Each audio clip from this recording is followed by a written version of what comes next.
Assalamualaikum warahmatullahi wabarakatuh.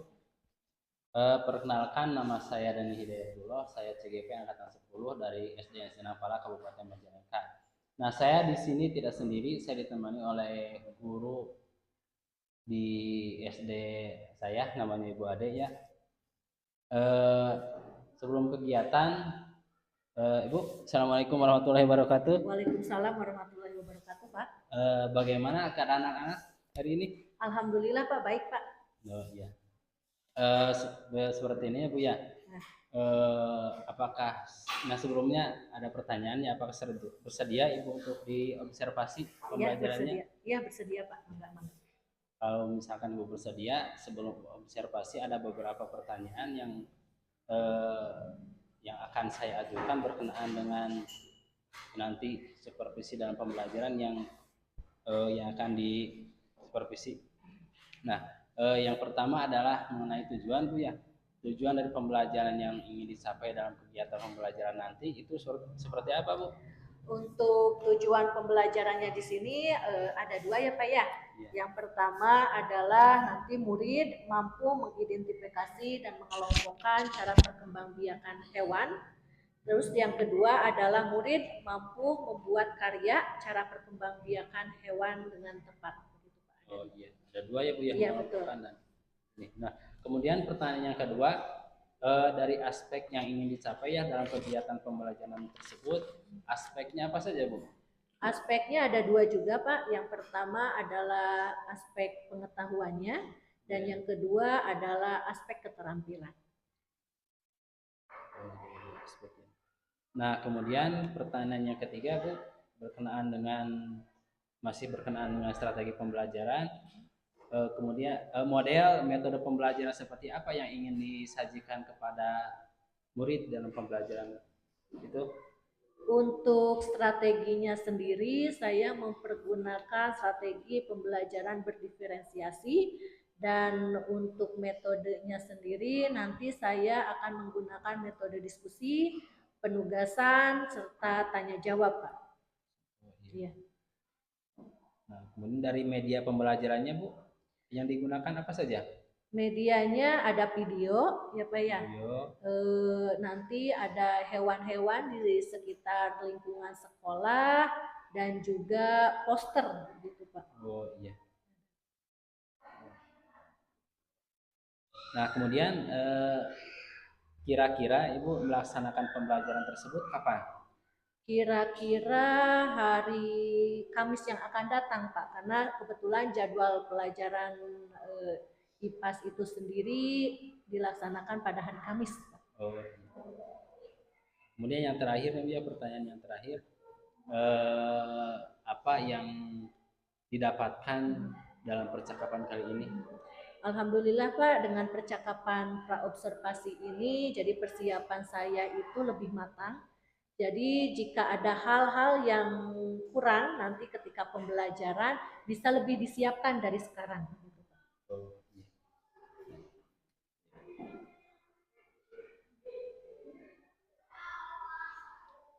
Ya Bu, terima kasih ya Bu ya untuk percakapannya kali ini. Nanti kita akan sambung lagi ya percakapan kita setelah saya melihat kegiatan pembelajaran yang dilakukan oleh Ibu.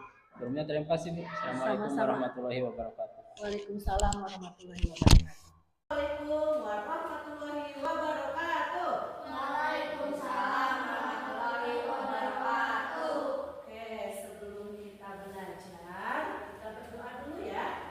Oke, Ajis, yang tadi pagi datangnya paling awal, ya silakan dipimpin doanya. Sebelum kita belajar, mari kita berdoa. Berdoa dimulai. Bismillahirrahmanirrahim.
ingat?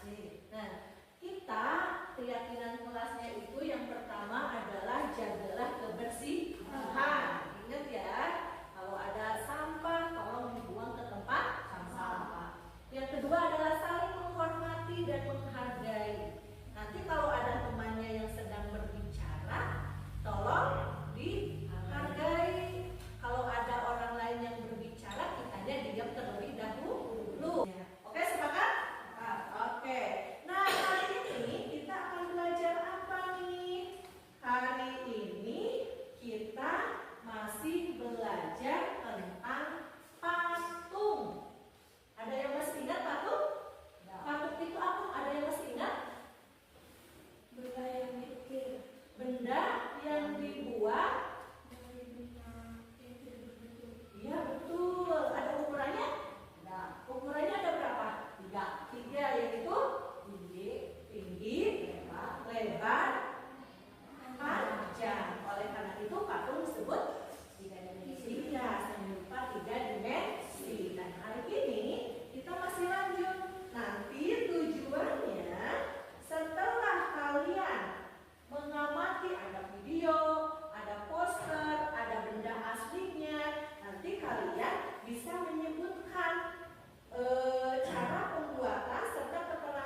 berjalan, akhirnya bisa berlari. Oke, silakan baca.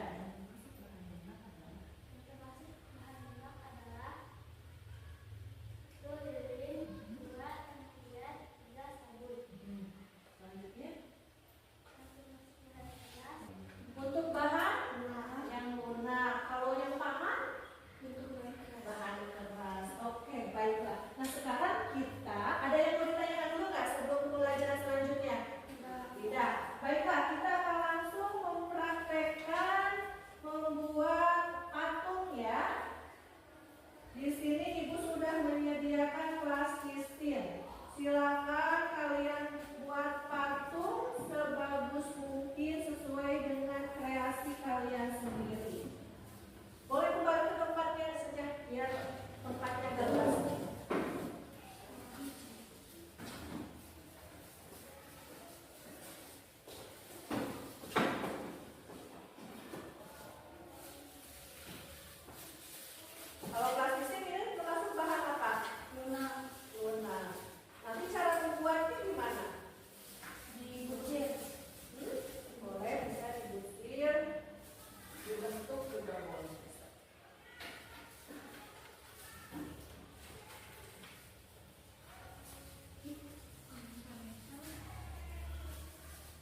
Assalamualaikum warahmatullahi wabarakatuh. Berjumpa kembali pada percakapan pasca observasi bersama saya Dani Hidayatullah, CGP angkatan 10 dari SDN Sinapara, Kabupaten Majalengka. Saya masih ditemani oleh Ibu Ade sebagai guru yang telah diobservasi pada kegiatan supervisi akademik.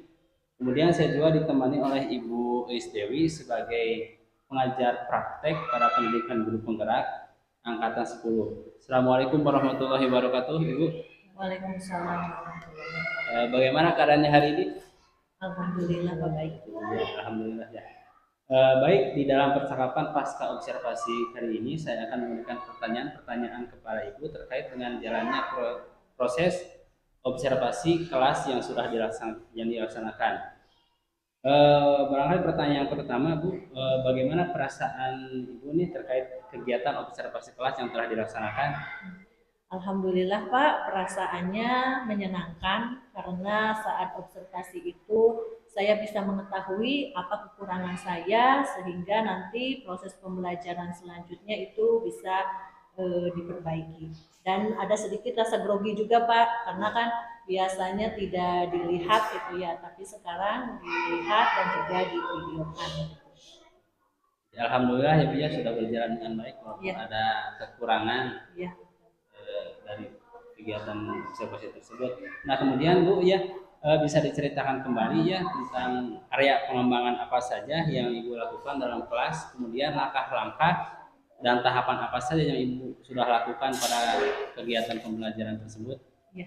Untuk area pengembangannya sendiri itu saya mengembangkan aspek pengetahuan dan keterampilannya menggunakan strategi pembelajaran berdiferensiasi dan juga kompetensi sosial emosional. Dan untuk langkah-langkahnya seperti biasa, yang pertama itu adalah pembukaan, diawali dengan doa, terus mengabsen siswa, menanyakan perasaan siswa pada saat itu, kemudian melakukan persepsi, kemudian menyampaikan tujuan, dilanjut kepada kegiatan inti, dan terakhir adalah kegiatan penutup. Oh iya, jadi tadi yang disebutkan oleh Ibu area pengembangannya itu tentang pengetahuan dan keterampilan juga disertai dengan pembelajaran diferensiasi ya Bu ya. Nah, menurut Ibu ya sejauh mana area pengembangan yang Ibu sudah sampaikan tadi apakah sudah berhasil dilakukan di kelas atau tidak? Alhamdulillah sampai sejauh ini sudah dilakukan dan bisa dikatakan berhasil karena pada saat pembelajaran berlangsung saya sudah menggunakan ada 7 kompetensi sosial emosional itu, dan kemudian pembelajaran berdiferensiasi ini ada diferensiasi konten, terus proses dan juga produknya. Nah, jadi sudah berjalan dengan baik ya Bu ya sesuai dengan yang direncanakan. Nah kemudian tadi yang Ibu sebutkan di awal ya ada kekurangan dalam kegiatan pembelajaran tadi. Nah menurut Ibu apa sih kekurangan atau kendala-kendala yang Ibu hadapi saat melaksanakan proses pembelajaran di dalam kelas? Untuk kekurangannya sendiri yang pertama adalah ketika kegiatan mindfulness berlangsung. Nah itu ketika kegiatan itu dilaksanakan ada sebagian siswa yang tertawa gitu ketika diminta untuk menarik napas gitu, ada beberapa sebagian anak yang tertawa. Terus yang kedua adalah kurangnya keaktifan siswa pada saat proses pembelajaran berlangsung. Seperti itu Pak kekurangannya. Jadi ada dua kekurangan ya, yaitu tentang mindfulness yang dilaksanakan ada siswa yang tidak serius barangkali kemudian kurang aktif dalam kegiatan pembelajaran. Nah, kira-kira kenapa itu bisa terjadi ya Bu ya? Untuk mindfulness sendiri sepertinya pada saat itu yang melakukan pembicaraan itu adalah di video, yang dari video saya ambil di video, jadi bukan saya langsung gitu, jadi kurang kena ke anak-anak. Terus yang untuk keaktifan siswa sepertinya saya kurang menggunakan metode pembelajaran yang bisa membangkitkan siswa untuk aktif dalam pembelajaran seperti itu. Oh iya. Nah mudah-mudahan Bu apa yang Ibu tadi ungkapkan diharapkan untuk kedepannya dapat di ya kembali dalam pembelajaran selanjutnya. Kemudian rencana selanjutnya ke depan Ibu apa?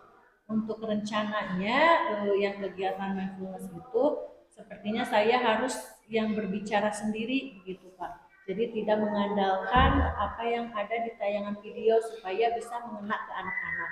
Dan untuk keaktifannya saya menggunakan metode permainan sepertinya Pak, supaya ya anak-anak lebih aktif. Karena kemarin kan yang saya gunakan metodenya itu diskusi, tanya jawab gitu ya. Jadi sehingga anak-anak itu kurang terlibat aktif. Mudah-mudahan dengan permainan bisa terlibat aktif. Ya, mudah-mudahan ya, ya apa yang tadi Ibu utarakan dapat dilaksanakan dengan baik dan dapat dapat memperbaiki pembelajaran selanjutnya. Nah, kira-kira kapan Bu ya program tersebut dapat dilaksanakan kepada anak itu? Untuk waktunya secepatnya ya Pak, kemungkinan hari Senin karena sekarang kan anak-anak masih sumatif semester, jadi insya Allah hari Senin ketika pembelajaran akan langsung dilaksanakan. Ya baik Bu ya, terima kasih atas jawaban-jawaban tadi. Mudah-mudahan apa yang Ibu rencanakan secepatnya dapat direalisasikan. Kemudian saya juga ingin mendengar lagi apa yang anak rasakan setelah pembelajaran itu direvisi barangkali. Selanjutnya saya beri kesempatan kepada Ibu Dewi ya untuk selaku pengajar praktek untuk memberikan umpan balik atau tanggapan dari jalannya kegiatan percakapan observasi ini. Bismillahirrahmanirrahim. Assalamualaikum warahmatullahi wabarakatuh. Waalaikumsalam. Syukur alhamdulillah pada hari ini di pendampingan individu 5 ini sesuai rencana dan sesuai kesepakatan ya barangkali saya dengan CGP-nya Pak Dani gitu, bisa terlaksana pendampingan individu 5 ini. Dan sebagaimana kita ketahui ada pasca observasi ya. Yang pertama saya ucapkan terima kasih kepada Bu Ade ya, sudah berkenan gitu membantulah barangkali ya, membantu terlaksananya tugas-tugas di pendidikan guru penggerak ini, terutama yang dilaksanakan oleh Pak Dani. Nah, adapun menyimak dari percakapan coaching tadi ya, di mana Pak Dani berarti sebagai coach dan Bu Adenya sebagai coachee gitu. Nah, ketika kita mengacunya ke alur tirta barangkali ya yang kita jadikan acuan gitu. Dari hasil menyimak saya tadi, menurut saya sudah bagus gitu, sudah bagusnya. Jadi apa yang di alur tirta itu sudah terlihat gitu, dari mulai tadi tujuan ya, terus diidentifikasi masalah juga. Tadi Bu Ade memaparkannya dengan baik gitu, dan berdasarkan dari memang hasil observasi pada waktu itu berarti ya, pada waktu pas observasi. Nah, adapun dari alur tirta yang ketiga yaitu dari rencana, sama Bu Ade juga sudah membayangkan gitu ya, sudah merencanakan solusi dari apa yang dirasakan masih ada kekurangan gitu dari observasi yang kemarin. Dan dari tanggung jawabnya pun tadi sudah disepakati juga tentang waktu kapan pelaksanaannya. Jadi secara umum kalau menurut saya dari hasil pemantauan saya dari percakapan coaching tadi itu sudah memenuhi akan alur tirtanya gitu. Jadi mungkin ini sekedar harapan saja. Jadi yang namanya coaching ini mudah-mudahan tidak hanya dalam pembelajaran saja gitu ya. Mungkin untuk kedepannya kita bisa mengasah lagi kemampuan coaching dalam berbagai momen, mungkin sekedar curhat ya mengenai pembelajaran atau apa. Jadi bisa digunakan alur atau bisa digunakan dengan menggunakan teknik coaching ini. Dan tadi juga pertanyaan-pertanyaan dari Pak Dani sudah berbobot ya, mengena gitu tentang apa yang diketahui, dan begitu pun potensi dari Bu Ade juga sudah bisa digali oleh Pak Dani. Mungkin itu tanggapan atau umpan balik yang dapat saya sampaikan. Kurang dan lebihnya mohon maaf, dan terima kasih Bu Ade atas waktunya. Dani. Ya Ibu, terima kasih atas tanggapan dan umpan baliknya pada kegiatan observasi kali ini. Baiklah, pada akhirnya kegiatan supervisi pra-observasi kali ini sudah selesai. Selama dimulai dari kegiatan pra-observasi, observasi, kemudian pasca observasi, pada kegiatan kali ini saya ucapkan terima kasih sebanyak-banyaknya pada Ibu Is sama Ibu Ade. Saya akhiri, wassalamualaikum warahmatullahi wabarakatuh.